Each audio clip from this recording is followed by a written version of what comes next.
আচ্ছা, বায়োলজি আমরা কিন্তু সবাই পড়ি, কিন্তু অ্যাকচুয়ালি পরীক্ষায় কি আমরা সবাই সেম মার্কস পাই? উত্তরটা হচ্ছে না।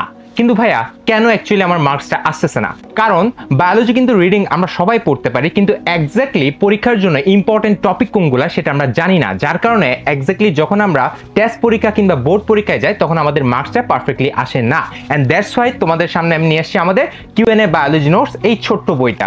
মাত্র 300 পেজের এই বইয়ের মধ্যে বোটানি এবং জুলজির সবগুলা গুরুত্বপূর্ণ টপিক কিন্তু তোমরা পেয়ে যাচ্ছ, এবং ওই টপিকগুলো এক্স্যাক্টলি কিভাবে পরীক্ষায় আনসার করবা সেটা কিন্তু এই বইয়ের মধ্যে দেয়া আছে। দ্বিতীয়ত, বায়োলজির ক্ষেত্রে আমরা জানি সবচেয়ে ইম্পর্টেন্ট একটা জিনিস হচ্ছে সেটা চিত্র, অর্থাৎ ফিগারটা কোন কোন ফিগার আমি পড়বো, কোন ফিগার আমি কিভাবে পরীক্ষায় আঁকবো সেটা কিন্তু আমাকে জানতে হবে। অ্যান্ড দ্যাটস ওয়াই আমাদের এই বইয়ের মধ্যে কিন্তু প্রত্যেকটা ফিগার পারফেক্টলি করে দেয়া আছে, এবং সবগুলা ফিগার কিন্তু নাই। যেই ফিগারগুলো শুধুমাত্র পরীক্ষার জন্য গুরুত্বপূর্ণ শুধুমাত্র সেগুলো এখানে দেয়া আছে। সো আমি কমেন্টে কিংবা ডেসক্রিপশন বক্সে লিঙ্ক দিয়ে দিচ্ছি, সেখান থেকে ডেমো পিডিএফ চেক করো এবং পিডিএফ দেখে তোমরা ইজিলি বইটি অর্ডার করে ফেলো।